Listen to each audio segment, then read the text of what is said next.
حتى يغيروا ما بأنفسهم. وقال الله عز وجل: قل جاء الحق وزهق الباطل إن الباطل كان زهوقا. وقال النبي صلى الله عليه وسلم: لا يؤمن أحدكم حتى يكون هواه تبعا لما جئت به، او كما قال علیہ الصلوۃ والسلام. محترم بزرگوں اور دینی بھائیوں، آزادی کی جو نعمت ہے یہ بہت بڑی نعمت ہے. ہم جب تاریخ کو اٹھا کر دیکھتے ہیں، کتابوں کا مطالعہ کرتے ہیں تو پتہ چلتا ہے کہ یہ جو آزادی کی نعمت ہے یہ بہت بڑی نعمت ہے.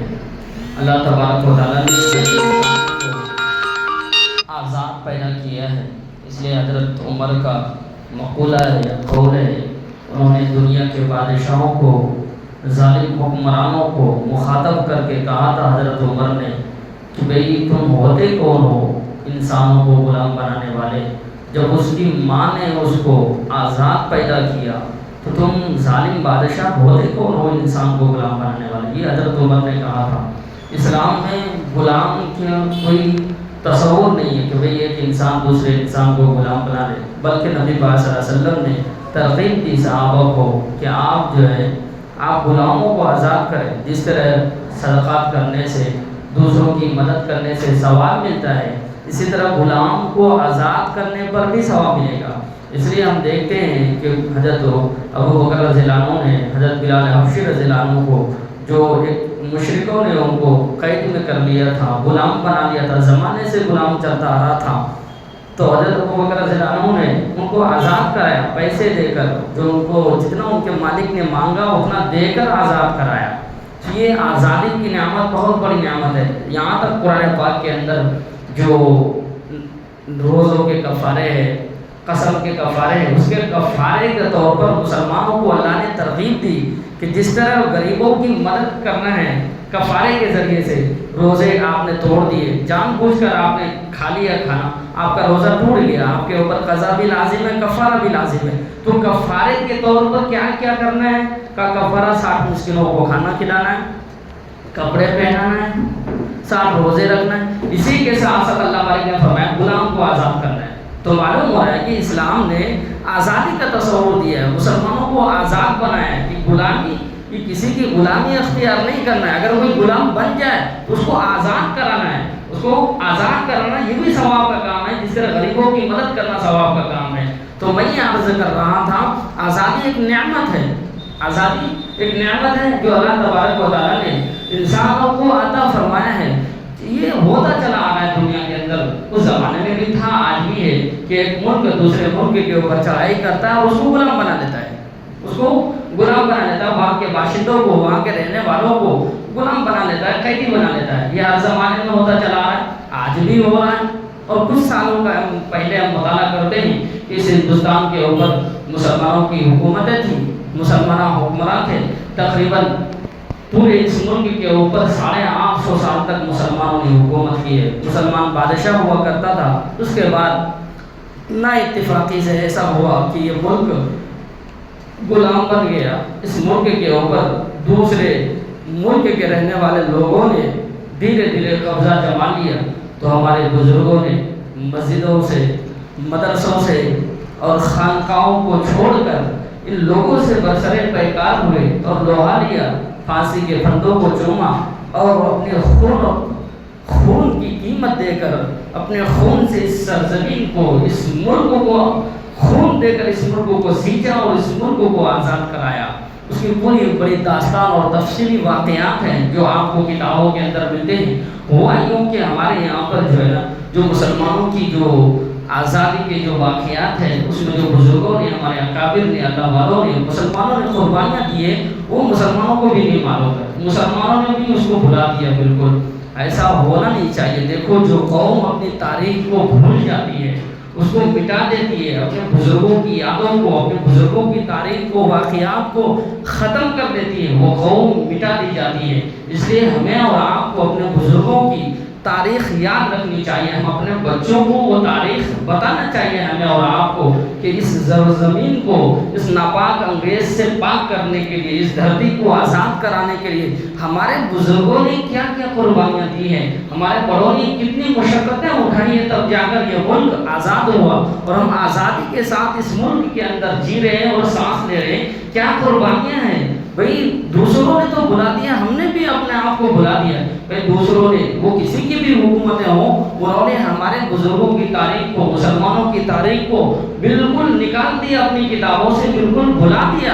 ہم نے، ہمارے بچوں کو آج تاریخ ہی یاد نہیں ہے کہ بھئی ہمارے بڑوں نے اس ملک کی آزادی کے لیے کیا کیا قربانیاں دی ہیں۔ وہ دوسرے مذاہب کے لوگوں کے نام تو یاد ہے کہ وہ فریڈم فائٹر تھے، انہوں نے یہ قربانیاں دی تھی، انہوں نے پھانسی کے پردے پر چڑھا تھا، ان کو گولیوں سے چھلنی کر دیا گیا تھا، لیکن ہمارے بزرگوں کی، ہمارے مسلمانوں کی قربانیاں اس کو یاد ہی نہیں ہے۔ کیوں بھئی؟ ہم نے بتایا نہیں ہے اس کو، ہم نے اس کو بتایا نہیں اپنی تاریخ کیا ہے، نہ کتابوں کے اندر، نہ اسکولوں کے اندر، نہ کہیں پڑھایا جاتا ہے وہ تاریخ، ہماری جو تاریخ ہے، اور نہ کہیں بتایا جاتا، نہ ہمارے والدین نہ ان کو بتانے کی زحمت گوار کرتے کہ بھئی ہمارے مسلمانوں کی کردار کیا ہے اس ملک کو آزادی کے لیے، نہیں معلوم اس کو۔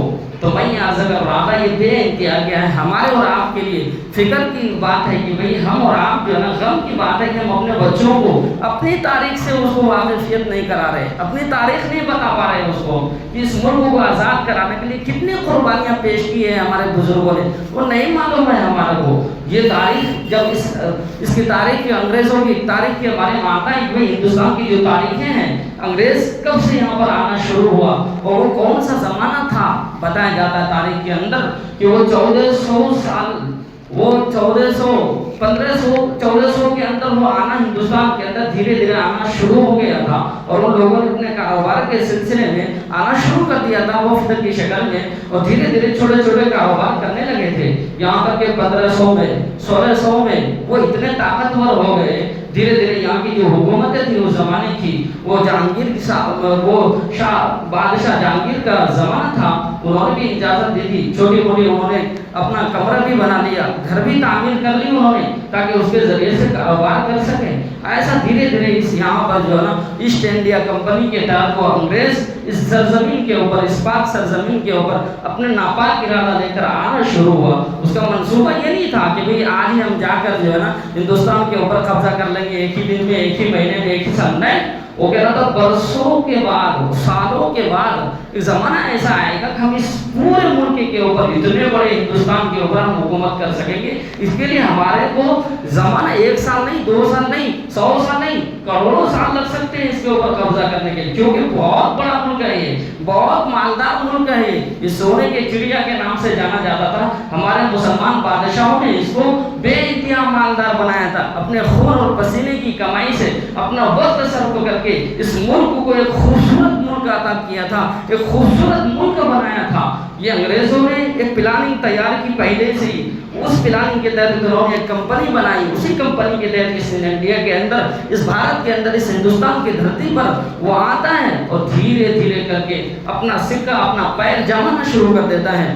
کہہ رہا ہے اس کی سب سے پہلے کہ بھئی انگریز کا منصوبہ کیا ہے، اس کے ارادے کیا ہے، اس کے ارادے پاک ہے یا ناپاک ہے، اس کا ارادہ اس ملک کے اندر تجارت کرنا ہے، کاروبار کرنا ہے، یا اس ملک کے اوپر قبضہ کرنا ہے۔ سب سے پہلے جس شخصیت نے اس چیز کو، انگریز کے ارادے کو بھانپا، اس کو معلوم ہوا، محسوس ہوا کہ اس زمانے کے اندر جو ایک اللہ والے تھے، مجدد الفسانی رحمۃ اللہ علیہ، شیخ سر ہندی جس کو کہا جاتا ہے، انہوں نے سب سے پہلے یہ محسوس کیا کہ یہ جو انگریز اس ملک کے اندر آ رہا ہے، اس کے ارادے ٹھیک نہیں ہے، اس کی نیت ٹھیک نہیں ہے، یہ اس ملک کے اوپر قبضہ جمانا چاہتا ہے، اس کی نیت ٹھیک نہیں ہے۔ کہ انہوں نے اپنے شاگردوں کو، اپنے متوسلین کو، محبین کو بتانا شروع کیا، دیکھو یہ انگریز دھیرے دھیرے دوسرے ملکوں سے، وہ سمندروں کے پار سے اتنے دور سے آ رہے ہیں، وہ اس کا ارادہ ٹھیک نہیں ہے، وہ اس ملک کے اوپر وہ تجارت کرنے کے غرض سے نہیں ہے، اس کا مقصد کچھ اور بھی ہے، اس کی نیت ٹھیک نہیں ہے۔ یہ بتاتے رہے کہ حضرت بتاتے رہے اپنے شاگردوں کو.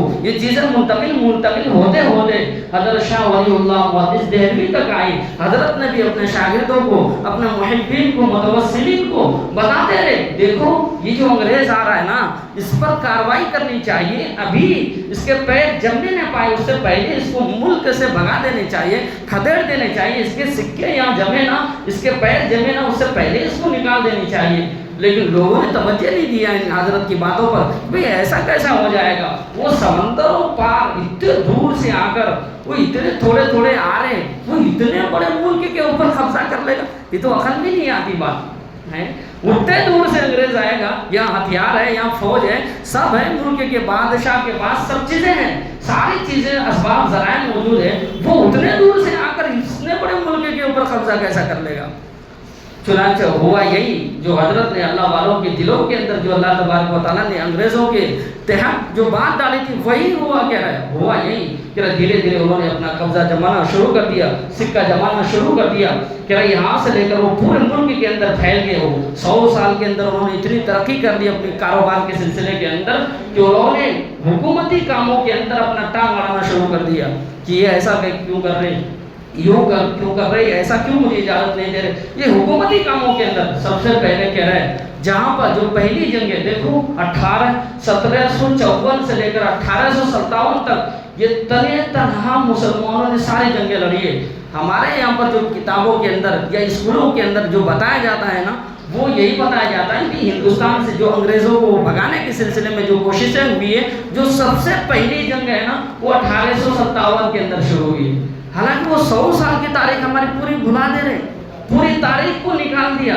یہ تاریخ نکال دیا، وہ انہوں نے نکال دیا. چلو ہمارے لوگوں کو بھی 80% مسلمان ایسے ہیں جن کو معلوم ہی نہیں ہے کہ ہماری تاریخ کیا ہے اس آزادی کے اندر. کہ سب سے پہلے جو جنگ آزادی لڑی ہے جس شخصیت نے، وہ بنگال کی دھرتی کے اوپر جس کی حکومت تھی اس زمانے کے اندر، وہ نواب وردی علی خان تھا. وہ نواب سراج الدولہ کے نانا سب سے پہلے اس شخصیت نے باضابطہ طور پر انگریزوں سے جنگ لڑی ہے. وہ 1754 کے اندر یہ پہلی جنگ ہے انگریزوں سے. 1754 کے اندر ہم لوگ کہہ رہے ہیں کہ 1857 یہ پہلی جنگ آزادی. یہ ہماری تاریخوں کے اندر آتا ہے، یہ ہماری کتابوں کے اندر یا کہیں بھی آپ سرچ کریں گے، تحقیق کریں گے، یہ آئے گا. لیکن یہ پورے 100 سال کی جنگ ہے، 100 سال سے بھی زیادہ جنگ جو مسلمانوں نے تنہا لڑی ہے. ایک بھی غیر کا اس کے اندر کوئی دخل ہی نہیں ہے. بھائی یہ تو کوئی اس کو آزادی کا شعور بھی نہیں تھا، اس کو محسوس بھی نہیں تھا کہ یہ ملک غلام بن رہا ہے. اس کو احساس بھی نہیں تھا جب اس وقت تک، اس کو احساس بھی نہیں ہو رہا تھا. یہ تو پہلے سے بھی غلام تھے، مسلمانوں کے ماتحت رہ رہے تھے، اب بھی انگریزوں کے ماتحت رہ رہے. اس کو آزادی کی کیا فکر تھی؟ ارے آزادی کی فکر تو مسلمانوں کی تھی کہ مسلمان ہمیشہ کبھی بھی مسلمانوں نے اپنے اوپر غلامی کے طور کو قبول نہیں کیا، کبھی بھی وہ غلامی کو انہوں نے پسند نہیں کیا. وہ آزاد قوم ہے، مسلمان آزاد رہنا چاہتا ہے. آزادی کا ان کے اندر احساس تھا. کہ سب سے پہلی جنگ جو لڑی گئی ہے وہ نواب سراج الدولہ کے نانا نے لڑی ہے، اور وہ 1754 کی جنگ ہے جو انگریزوں سے لڑی گئی، اور وہ بنگال کی دھرتی کے اوپر ہے. کلکتہ کے اندر وہ جنگ لڑی گئی ہے. مرشید آباد کے اندر جہاں پر ان کی حکومت تھی، ان کا دارالحکومت تھا، وہاں لڑی گئی وہ جنگ. اور انگریزوں کو کہنا باضابطہ طور پر ان کے نانا نے وہ بھگایا اور ان کو مجبور کر دیا، چونکہ اس وقت اتنی طاقتور تھے نہیں ہے انگریز. وہ بھگایا اور وہ وہیں جا کر سمٹ کر رہ گئے، جو ان کا کارخانہ تھا، جو ان کی کمپنی کا دائرہ تھا، وہاں تک رہ گئے وہ. اس کے بعد زمانہ آتا ہے تھوڑا طویل ہوا، نواب سراج الدولہ کے ان کے نانا کا انتقال ہوا.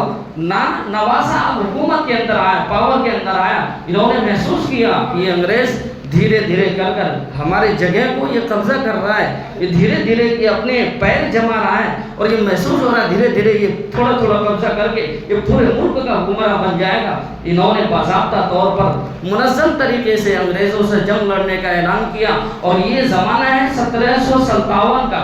1757 کے اندر باضابطہ طور پر نواب سراج الدولہ نے انگریزوں سے لوہا لیا اور جنگ لڑی. اپنوں کی غداری کی وجہ سے کہہ رہے ہیں، میر جعفر کی غداری کی وجہ سے، ان کے فوج کا جو سپاہ سالار تھا جنہوں نے ان کی روٹیاں کھائی تھی، انہوں نے نمک حرامی کی، اور ان لوگوں نے غداری کر کے یہاں تک کہ انگریزوں سے یہ جنگ ہار گئے نواب سراج الدولہ، اور اپنے دارالحکومت کے اندر مرشید آباد کے اندر یہ شہید ہو گئے. یہ جوان مرد بھی شہید ہو گئے.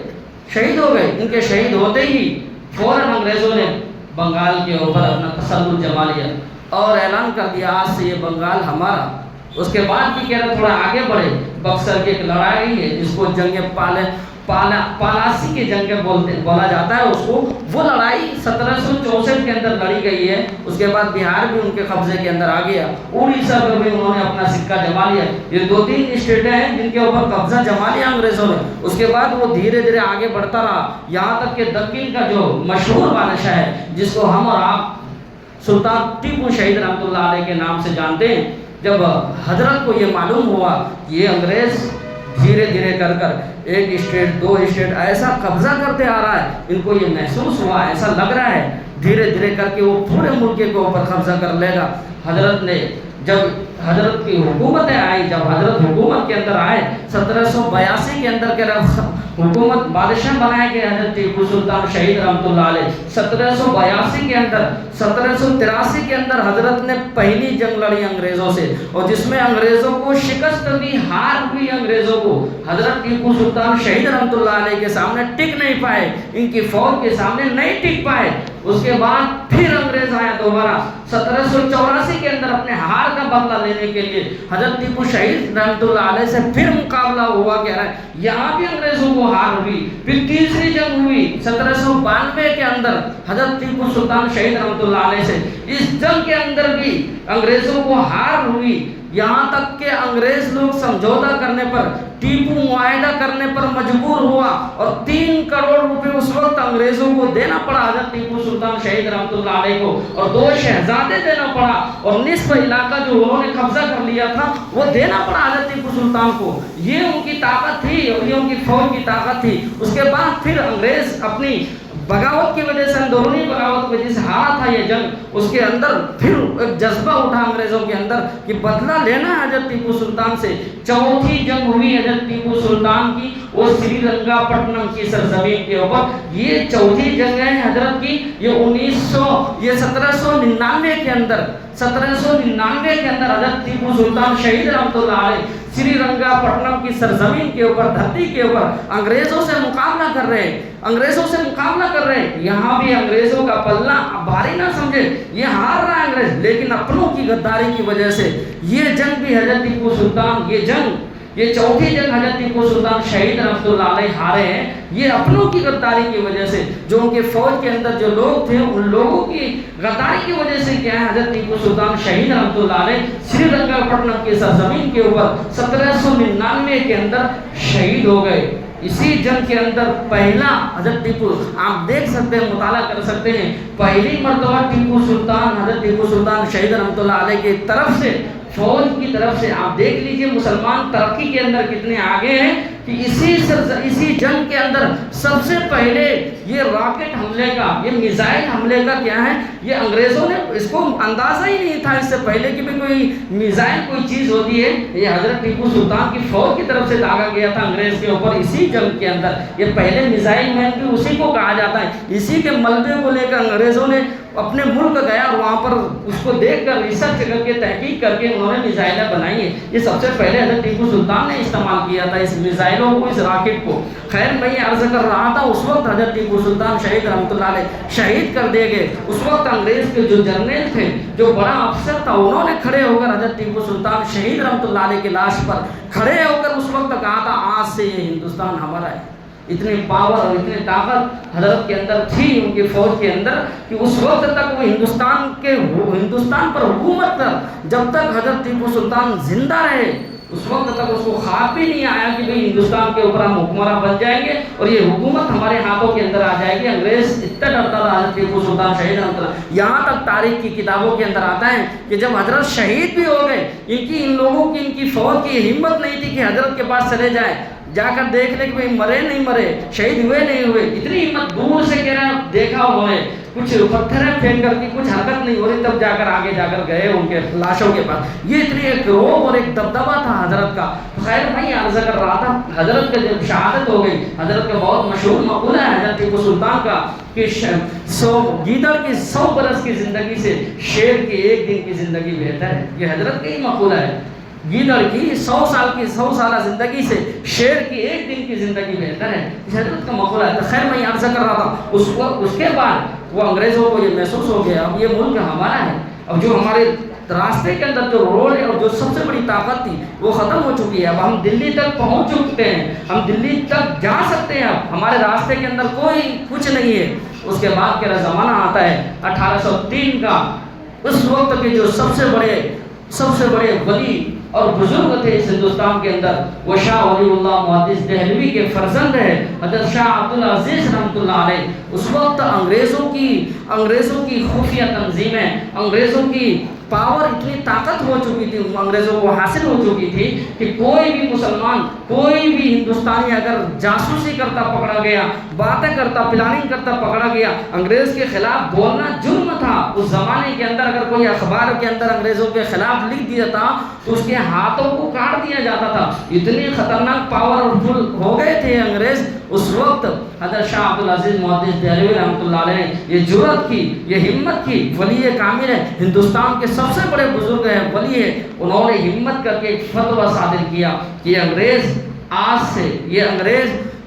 سے اس ملک کے اوپر قابض ہو چکے ہیں، یہ ملک اب تمہارا نہیں ہے، یہ ملک اب دارالاسلام نہیں ہے، یہ ملک اب دارالحرب بن گیا ہے، یہ ملک اب ان کے قبضے کے اندر جا چکا ہے، اب اس ملک کو آزاد کرانے کے لیے جہاد کرنا فرض ہے، ہر ایک ہندوستانی کے اوپر ان انگریزوں سے لڑنا فرض ہے۔ یہ فتویٰ صادر تو کر دیا، یہ 1803 کے اندر حضرت نے فتویٰ دیا تھا۔ اس فتوے کی بنیاد کے اوپر پورے ملک کے مسلمانوں، علماء، بزرگوں کے اندر سب نے اپنی خانقاہیں، سب نے اپنی مسجدیں، مدرسے چھوڑ کر انگریزوں سے اس کے اندر آگ اور ایک شعلہ جلا دیا اس فتوے کے اندر، چونکہ وہ سب سے بڑے بزرگ تھے اس زمانے کے۔ اس کے ایک آواز پر پورے ہندوستانیوں نے اپنے خون کے آخری قطرے تک انگریزوں سے لڑنے کا معاہدہ کر لیا۔ جب انگریزوں کو یہ معلوم ہوا، چونکہ اس زمانے کے اندر انگریزوں کے خلاف بولنا ایک جرم تھا، ایک جرم سمجھا جاتا تھا، جب حضرت کے بارے میں آیا کہ حضرت نے یہ فتویٰ صادر کیا ہے تو حضرت کو بے انتہا تکلیفیں دی۔ حضرت کے مدرسے تھے، دہلی کے اندر بہت بڑا مدرسہ تھا جو صدیوں سے چلا آ رہا تھا، اس مدرسے کے اوپر، اس مدرسے کو مٹیوں کے اندر دفن کر دیا گیا، اس انگریز نے دفن کر دیا۔ کچھ سالوں پہلے بھی نکلا تھا، یہاں کی حکومتوں نے سیاست کر کے اس مدرسے کو، اس کو بھی ختم کر دیا۔ وہ ملبے ملے تھے شاہ عبدالعزیز محدث دہلوی کے مدرسے کے، خیر یہ ظلم ستم ہوا حضرت کے اوپر، حضرت کو دلی سے نکال دیا اور ان کے اوپر زہریلی چیزیں، زہریلے کیڑے ان کے اوپر چھوڑے گئے، جن کی وجہ سے حضرت بیمار ہو گئے، بینائی بھی ختم ہو گئی۔ یہاں تک کہ حضرت نے پھر بھی ہار نہیں مانا، حضرت نے انگریزوں سے دعا لینے کے لیے حضرت نے تیار کیا اپنے شاگردوں کو، 2 شاگردوں کو تیار کیا، سید احمد شہید، شاہ اسماعیل شہید، یہ اپنے خاندان کے لوگوں کو حضرت نے تیار کیا اور ان کے ہاتھوں کے اندر اپنی تحریک کا باغ ڈور ڈالا، اپنے تحریک کا ان کو قائد اور رہنما بنایا، پورے ملک کے اندر ان کو دورہ کرایا کہ مسلمانوں کو بتایا جائے، ہندوستانیوں کو بتایا جائے کہ انگریز تمہارا دوست نہیں، خیر خواہ نہیں، یہ تمہارا دشمن ہے، یہ اس ملک کے اوپر، اس دھرتی کے اوپر قبضہ جمانے کے لیے آیا ہے، یہ جب تمہارے کو غلام بنا لے گا، طرح طرح کی تکلیفیں اور مشقتیں اور پریشانیوں کے اندر ڈالے گا، یہاں کی زمینوں کا، جائیداد کا، سب چیزوں کا مالک وہ بن جائے گا۔ یہ انگریزوں کے خلاف نفرتیں پیدا کرنے کے لیے، ان کے اندر جہاد کا جذبہ پیدا کرنے کے لیے کہ اپنے شاگردوں کو پورے ملک کے اندر پھیلایا، پورے ملک کے اندر بھیجا، جہاں جا سکتا تھا، جہاں سمندری علاقے کشتیوں کے ذریعے سے بھیجا۔ یہ حضرت نے یہ کام کیا اس وقت 1803 کے بعد، جب ان کے اوپر سخت تکلیفیں اور مشقتوں کا دور آیا۔ خیر یہ ہوا، اسی کے نتیجے میں انہی 2 شاگردوں نے حضرت کے کہ وہ بالا کوٹ کے پہاڑی کے اوپر، وہ جو انگریزوں کا پٹھو تھا، جو انگریزوں کا اتحادی پارٹی تھا، راجہ رنجیت سنگھ، اس زمانے کا جو سکھوں کا حکمراں ہوا کرتا تھا، جو انگریزوں سے سمجھوتا کر لیا تھا، انہی کے شاگردوں نے بالا کوٹ کے پہاڑی کے اوپر ان سے لوہا لیا، ان کے فوج سے، اور ان سے مقابلہ کیا، باضابطہ، اور دونوں بھی شہید ہو گئے۔ اس کے بعد کا زمانہ کیا خاموش نہیں ہوئے، ان کے شہادت کے بعد جو کچھ مسلمان شہید ہوئے، آگے بڑھے اور ہمتیں بڑھ کر اور کری، اسی تحریک کے نتیجے میں کہہ رہے ہیں یہ 1857 کی جو جنگ آزادی ہے نا، وہ انہی لوگوں کی قربانیاں ہیں، انہی کے شاگردوں کی قربانیاں ہیں۔ بہت سارے علماء، بہت سارے بزرگ، بہت سارے مسلمان اس تحریک سے جڑے اور 1857 کی جو جنگ آزادی جو ہمارے یہاں پر سکھایا جاتا ہے نا، یہ سب سے پہلی جنگ آزادی ہے، یہ سب سے پہلی لڑائی ہے۔ یہ 100 سال کی لڑائی کے مسلمانوں کا کوئی تذکرہ ہی نہیں ہے، حالانکہ نہ جانے کتنے مسلمانوں نے یہ 1754 سے لے کر 1857 تک نہ جانے کتنے مسلمانوں نے شہادت دی ہے، کتنے بزرگوں اور اولیاء اللہ نے شہادتیں دی ہے اس ملک کو آزاد کرانے کے لیے۔ وہ ہمارے اسکولوں و کالجوں سے غائب ہے، وہ ہماری سرکاروں نے اس کو نکال دیا ہے، ختم کر دیا ہے، اس کو احساس نہیں ہے۔ بھئی یہ پہلی جنگ آزادی نہیں ہے 1857، اس سے پہلے 100 سال کی ہماری تاریخ ہے کہ ہمارے پرکھوں نے، ہمارے بزرگوں نے بے انتہا قربانیاں دی ہے۔ اس کے بعد کا زمانہ آتا ہے 1857 کی جنگ آزادی کو لے لیں آپ، اس کو جس کو انگریزوں نے غدر کا نام دیا تھا، اس میں بھی آپ دیکھ لیں، اس میں دیکھ لیں 1857 سے پہلے ایک بھی غیر مسلم آپ کو نظر نہیں آئے گا کسی جنگ کے اندر مسلمانوں کے ساتھ شریک ہو۔ آج یہ کہہ رہے ہیں نا یہ دیش ہمارا ہے، یہ ہمارا ہے، ہمارے بزرگوں نے قربانیاں دی ہے۔ آج بتا دیں آپ 1754 سے لے کر 1857 تک ایک بھی غیر مسلم ایسا ہو جنہوں نے کیا مسلمانوں کے ساتھ جنگ کے اندر انگریزوں کو بھگانے میں ساتھ دیا ہو، آپ دکھا دیں؟ نہیں دکھا سکتے۔ 1857 کی پہلی جنگ آزادی ایسی ہے جس کے اندر غیر مسلم شریک ہوئے، اور اس میں اس جنگ کے اندر 29,000 لوگ شہید ہوئے، 29,000۔ اس میں بس غیر مسلموں کی تعداد صرف 5,000 ہے بس، باقی 24,000 ایسے ہیں جو اس میں کے اندر کیا ہیں، وہ سارے کے سارے مسلمان ہیں۔ 24,000 جو غدر کے، جس کو ہندوؤں نے یا یہ کہ جس کو انگریزوں نے غدر کا نام دیا تھا 1857 کی جنگ آزادی، اس کے اندر 24,000 مسلمان شہید ہوئے ہیں۔ 24,000۔ بھئی غیروں کے اندر یہاں پر یہ آپ کو شہادت کا کوئی تذکرہ ہی نہیں ملے گا، دیکھیے ان کے یہاں پر جان دینے کا کوئی تصور ہی نہیں ہے، وہ جینے کو ہی جنت سمجھتے۔ ہمارے یہاں پر کیا ہے، آپ تاریخ کو لے لیں، آپ تاریخ اٹھائیں، وہ نبی پاک صلی اللہ علیہ وسلم کے زمانے سے لے لیں، بھئی ہماری بنیادوں کے اندر خون شامل ہے۔ ہم نے تو ہر زمانے کے اندر ظلم کے خلاف لڑا ہے، ہم نے، ہماری بنیادوں میں خون شامل ہے۔ یہ غیروں کے یہاں پر کیا ہے، جنگ لڑنے کا یا یہ کہ وہ شہادت دینے کا، جان دینے کا کوئی تصور ہی نہیں ہے۔ اس لیے آپ دیکھتے ہیں پوری تاریخ میں کہیں نہیں ملے گا آپ کو۔ یہ 1857 کی پہلی جنگ آزادی تھی جس میں شریک ہوئے، اور وہ بھی تھوڑی تعداد کے اندر، اس لیے غیروں نے اس کو پہلی جنگ کا نام قرار دیا، اس لیے کہ اس میں غیر بھی شامل ہے، اگرچہ تھوڑے، اس لیے اس کو 1857 کو پہلی جنگ آزادی کہا جاتا ہے۔ وہ 100 سال کی تاریخ چھوڑ دیتے، کیوں؟ اس میں وہ شامل ہی نہیں، اس میں سارے کے سارے مسلمان ہیں، سارے کے سارے بزرگ ہیں، اللہ والے ہیں۔ تو میں ہی عرض کر رہا تھا، اس کے بعد کا زمانہ آیا 1857، ہار گئے مسلمان، وہ جنگ ہار گئے۔ ہارنے کے بعد مسلمانوں کے اوپر اتنا ظلم اور تشدد کیا گیا۔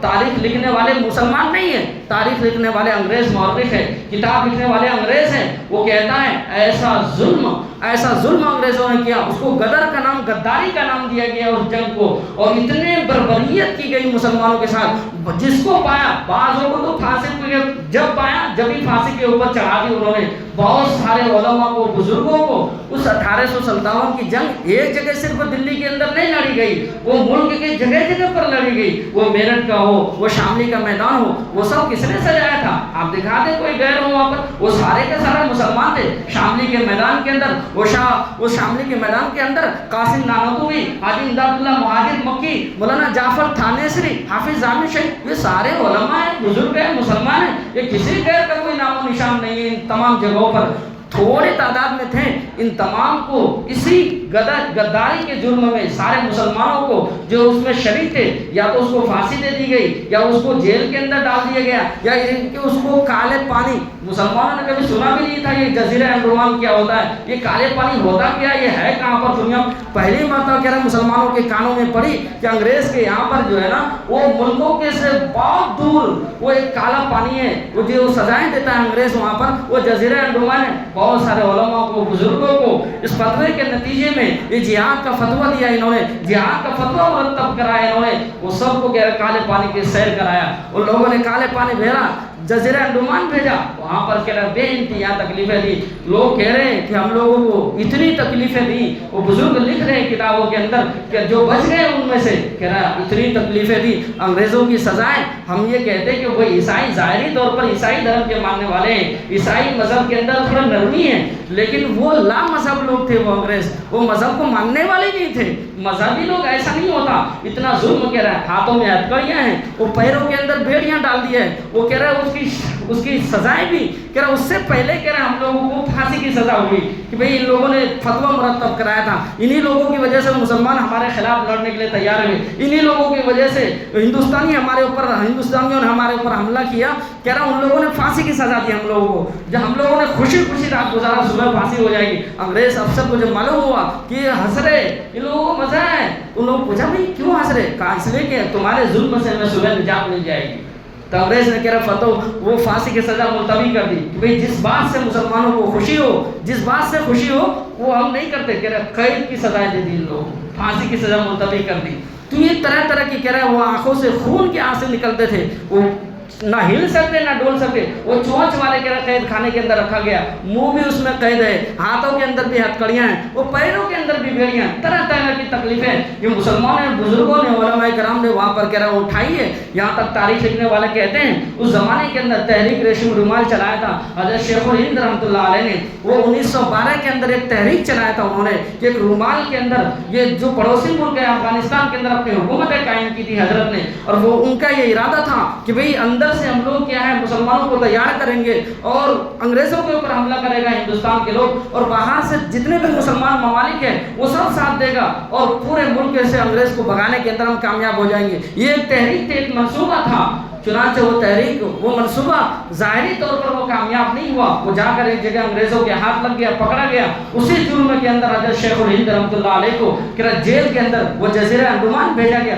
2 سال حضرت نے محنت کی اس تحریک کو کامیاب کرنے کے لیے کہ بھئی جتنے بھی مسلمان ملک ہیں، اس وقت خلافت عثمانیہ تھی، ان سے ملاقات کی گئی، آپ ہمارا باہر سے ساتھ دینا ہے، ہم اندر سے انگریزوں کے خلاف کیا ہے حملہ بول دیں گے، آپ ہمارا یہ کامیاب منصوبہ کامیاب ہو جائے گا۔ لیکن وہ پکڑا گیا، کہہ رہا ہے اسی جرم میں حضرت کو کہہ رہا ہے کہ حضرت کو مالٹا کے جیل کے اندر رکھا گیا۔ اس زمانے کے بہت بڑے شیخ تھے، شیخ الہند کہا جاتا تھا حضرت کو، ان کے اوپر اتنی تشدد اور اتنی پریشانیوں کا سامنا کرنا پڑا حضرت کو۔ حضرت کے شاگرد ہیں حضرت شیخ الاسلام حضرت حسین احمد مدنی، حضرت کے بارے میں بتاتا ہے جب حضرت کا جنازہ اٹھا اس وقت مہاتما گاندھی، جواہر لال نہرو جب وہ حضرت واپس آئے اور حضرت واپس سے سب استقبال میں تھے، جب حضرت کا جنازہ اٹھا کے رہے دہلی کے اندر تو حضرت کے جسم جب نہلانے لگے تو حضرت کے جسم کے اوپر کوئی گوشت کا کوئی ٹکڑا ہی نہیں تھا، صرف ہڈیاں ہی ہڈیاں دکھ رہا ہے۔ تو لوگوں نے پوچھا کہ بھئی شیخ الاسلام ان کے شاگرد تھے، وہ بھی تھے اس وقت جیل کے اندر، اس سے پوچھا یہ ہوا کیا ہے، ماجرا کیا ہے،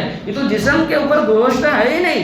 کہا ہوتا یوں تھا کہ انگریز ہمارے شیخ کو یہ جیل خانے کے اندر لے کے جاتا تھا، یہ تہہ خانے کے اندر لے کر جاتا تھا اور یہ کہتا تھا کہ بھئی انگریز کے حق کے اندر فتویٰ دے دے، یہ جہاد واد کا فتویٰ چھوڑ دے، یہ تم نے تحریک ریشمی رومال کیوں چلائی تم نے اس جرم کے؟ کہہ رہا اگر وہ تحریک کامیاب ہو جاتی، آج ہندوستان کا جو نقشہ ہے نا، جو مسلمانوں کے اوپر ظلم و بربریت کا ننگا ناچ کیا جا رہا، یہ ہوتا نہیں، آج ہندوستان کا نقشہ کچھ اور ہوتا۔ وہ تو اللہ کو منظور یہی تھا کہ وہ تحریک کامیاب نہیں ہوئی۔ خیر کہہ رہا وہ انگریز تہہ خانے کے اندر کہہ رہا لے کے جاتا تھا، انگارے پر لٹا دیتا تھا کہہ رہا حضرت کو، اور یہ کہتا تھا ہمارے حق کے اندر فتویٰ دے دے، کہہ رہا حضرت بے ہوش ہو جاتے تھے، حضرت بے ہوش ہو جاتے تھے اور یہ کہتے تھے حضرت ہوش سے پہلے کہ میں بلال کا وارث ہوں، میری چمڑی ادھڑ تو سکتی ہے، میرا جسم پگھل تو سکتا ہے، لیکن میں تیرے حق کے اندر فتویٰ نہیں دے سکتا۔ کہ وہ آگ بجھ جاتی تھی حضرت کے خون کے رسنے کی وجہ سے، لیکن حضرت جب بھی ہوش میں آتے یہی جملہ فرماتے تھے، اسی وجہ سے ان کے جسم کے اوپر ہڈیوں کے علاوہ کوئی گوشت کا کوئی نام و نشان نہیں ہے۔ یہ قربانیاں ہیں ہمارے بزرگوں کی۔ حضرت شیخ الاسلام کے بارے میں آتا ہے حضرت مدنی رحمۃ اللہ علیہ کو انگریز کے حق میں انگریز کے خلاف انہوں نے فتویٰ صادر کیا تھا، حضرت کے اوپر کیس دائر ہو گیا، حضرت کو کیس دائر ہو گیا، جج کے عدالت کے اندر حضرت کو پیش کیا۔ حضرت نے 2 گھنٹے اپنے مجرم نہ ہونے کی گواہی دی، انہوں نے 2 گھنٹے تقریر کیا، بیان کیا کہ میں مجرم نہیں ہوں، فتویٰ تو صادر کیا تھا میں نے لکھتا ہوں اور لکھتا رہوں گا۔ جج نے کہا تمہارے کو معلوم ہے اس کی سزا کیا ہوگی انگریز کے خلاف لکھنے پر، فتویٰ لکھنے پر؟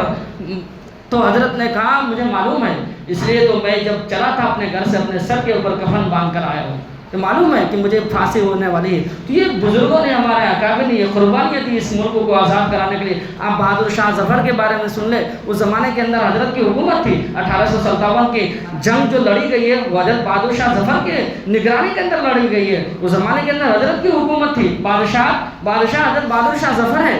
کتنی تکلیفیں دی گئی حضرت کو. جب یہ جنگ ہار گئے مسلمان 1857 کا، اس وقت جب ہندوستانی ہار گئے تو حضرت کو کہہ رہے ہیں برما، اور حضرت کو دوسرے ملک رنگون کے اندر برما کے اندر داخل کر دیا. حضرت کو قید خانے کے اندر ڈال دیا اور حضرت کو کہہ رہے ہیں ناشتے کے اندر کہہ رہے ہیں ایک دو دن کے بعد انگریزوں نے ناشتے کے اندر حضرت کے جو خاندان کے جو اس زمانے کے اندر جن کے تاج کے اوپر وہ ہیرے جواہرات لگے رہتے تھے، وہ شہزادے، وہ بادشاہوں کے بیٹے، وہ بادشاہوں کے بھتیجے، پھر 18 بچے نوجوان شہزادوں کے وہ گردنیں قلم کر کے، وہ گردنیں کاٹ کر، سر کاٹ کر حضرت کو ناشتے کے اوپر مجبور کیا گیا. حضرت آپ ناشتے کے لیے آئے. جب حضرت سامنے آئے تو وہ 18 نوجوانوں کا سر ان کے سامنے پیش کیا گیا. حضرت بہادر شاہ ظفر نے اس وقت جو جملہ کہا تھا، حضرت نے کہا کہ مغلوں کی اولاد اسی طرح سرخرو ہو کر کامیاب ہو کر آیا کرتی ہے. یہ حضرت ڈرے نہیں، خوف نہیں. حضرت کی قبریں بھی وہیں پر ہیں. یہ قربانیاں ہیں ہمارے بزرگوں کی. یہ قربانیاں کیوں دی تھیں ان لوگوں نے قربانیاں یوں دی تھی، اس لیے دی تھی کہ ایک وقت ایسا آئے گا کہ بھئی یہ ملک آزاد ہو جائے گا اور مسلمان اور ہندوستان کے رہنے والے بسنے والے امن کے ساتھ سکون کے ساتھ زندگی گزار سکیں گے. اگر ان اکابر کو، ان بزرگوں کو یہ محسوس ہوگا کہ ایک زمانہ ایسا آئے گا ہندوستان کے اوپر، ہندوستانی مسلمانوں کے اوپر، کہ وہ آزادی کی جگہ انگریزوں کی غلامی کو ہی پسند کریں گے، تو خدا کی قسم وہ کبھی بھی اپنے سر کے اوپر کفن باندھ کر، وہ شمشیر لے کر، تلوار لے کر میدان کے اندر نہ نکلتے اور انگریزوں سے لوہا نہ لیتے. بھئی جب ان بزرگوں کی قربانیوں کو دیکھتے ہیں تو ہمارے ہاتھ دعاؤں کے لیے اٹھ جاتے ہیں، اور جب ہندوستان کے حالات کو ہم دیکھتے ہیں تو ہمارے آنکھوں سے آنسو آتے ہیں کہ بھئی اگر ان بزرگوں کو تصور بھی ہوتا، خیال بھی ہوتا کہ ایک زمانہ ایسا بھی آئے گا مسلمانوں کے اوپر کہ یہاں پر نماز پڑھنا، یہاں پر ان کو عبادت کرنا. بھئی ان بزرگوں نے اس لیے یہ آزاد کرایا تھا کہ یہاں پر مسلمان اپنے مذہبی تشخص کے ساتھ اپنی اذان. بھئی آزادی اس کا نام نہیں ہے کہ تم جو چاہو کھاؤ، ہمارے کھانوں کے اوپر پابندیاں لگاؤ، تم جس طرح چاہو عبادت گاہیں بناؤ، جہاں چاہو بنا لو، ہمارے عبادت گاہوں کو توڑنے کا قانون لاؤ. آزادی اس کا نام نہیں ہے. آزادی اس کا نام ہے کہ ہمیں آزادی چاہیے، مذہب کی آزادی، ہمیں آزادی چاہیے، قرآن کی آزادی، ہمیں آزادی چاہیے، نماز کی اذان کی آزادی. ہمارا چھیڑا نہ جائے. ہمارے مسلم پرسن اللہ کے اندر ترمیمات کی کوشش کر رہے ہیں. اس کو آزادی نہیں کہتے. اس کو اگر آزادی کہتے تو اس زمانے کے اندر اس سے کہیں زیادہ انگریز کی طرف سے مسلمانوں کے لیے آزادی تھی. لیکن ہمارے بزرگوں نے، ہمارے اکابر نے ان کی آزادی کو منہ پر مار دیا، لات مار دی اور ان سے لڑنے کے لیے تیار ہو گئے اور ان کو سب سے بڑا دشمن سمجھا. حالانکہ اس زمانے کے اندر مسلمانوں کو یہ آزادیاں حاصل تھیں. آپ اذان دے سکتے ہیں، آپ نمازیں پڑھ سکتے ہیں، آپ داڑیاں رکھ سکتے ہیں، آپ ٹوپیاں پڑھ سکتے ہیں، آپ جہاں چاہے نماز پڑھیں، جو چاہے کھایا. یہ انگریزوں کے زمانے میں حاصل تھا، لیکن مسلمانوں نے اس کی آزادی کو لات مار دی اور اس سے جنگ کیا اور اتنے دور بھیج دیے. لوگ کہتے تھے جب انگریزوں کی حکومتیں آ جاتی ہے نا، اس کا سورج غروب نہیں ہوتا ہے، اس کی حکومت ختم نہیں ہوتی ہے. ہمارے بزرگوں نے، ہمارے اکابر نے، مسلمانوں نے مل کر اتنے دور بھیج دیا اس کو جہاں سورج ہی نہیں نکلتا. یہ ہمارے اکابر کی، بزرگوں کی قربانیاں ہیں. تو میں یہ عرض کر رہا تھا یہ ملک ہمارے کو عزیز ہے، پیارا ہے. جس طرح ہمارے کو اسلام پیارا ہے، مذہب پیارا ہے، ایسے ہی ملک بھی پیارا ہے. دونوں پیارے ہیں ہمارے کے لیے. اگر ملک کے اوپر خطرہ آئے گا، آج بھی ہم اپنی گردنیں پیش کرنے کے لیے تیار ہیں. ہم انہی فرزندوں کی اولاد، ہم انہی اکابر کی، بزرگوں کی اولاد ہے. انہی شیخ الہند کی، حسین احمد مدنی کی، مفتی کفایت اللہ کی، شاہ حفظ الرحمان سیواری کی. انہوں نے کہا تھا پارلیمنٹ کے اندر کھڑے ہو کر، مہاتما گاندھی پنڈت جواہر لال نہرو کے سامنے کہا تھا، انہوں نے پارلیمنٹ کے اندر کہا تھا مولانا حفظ الرحمان سیواری نے کہ یہ اس ملک کے اوپر جتنا حق مہاتما گاندھی کا ہے، اس ملک کے اوپر جتنا حق پنڈت جواہر لال نہرو کا ہے، اتنا ہی حق اس ملک کے اوپر حسین احمد مدنی کا ہے، مفتی کفایت اللہ دہلوی کا ہے، مولانا ابوالکلام آزاد کا ہے اور مولانا حفظ الرحمان سیواری کا بھی اتنا ہی حق ہے. آج بھی ہم کہہ رہے ہیں اس ملک کے اوپر جتنا اس ملک کے وزیر اعظم نریندر مودی صاحب کا حق ہے، امت شاہ کا حق ہے، وزیر داخلہ کا، اتنا ہی حق اس ملک کے اوپر ہمارے بزرگوں کا، ہمارے اکابر کا، ایسے مسلمان سیاستداں کا ہے. اسی طرح گاؤں کے اندر بسنے والے، رہنے والے شہروں کے اندر، ادنا سے ادنا گاؤں کے اندر، چھوٹے سے چھوٹے قریے اور دیہات کے اندر رہنے والے ایک مسلمان کا بھی حق اتنا ہی ہے جتنا کہ غیر کا اس ملک کے اوپر حق ہے. یہ ملک ہمارا تھا، ہمارا ہے اور انشاءاللہ تا قیامت یہ ملک ہمارا رہے گا. ہمارے اکابر نے، ہمارے بزرگوں نے اس ملک کو خون سے سینچا ہے. اس ملک کو ہم کبھی بھی اس ملک کو مٹنے نہیں دیں گے اور ختم نہیں کیونکہ ہمارے سینوں کے اندر، ہمارے جسم کے اندر انہیں اکابر کا خون شامل ہے۔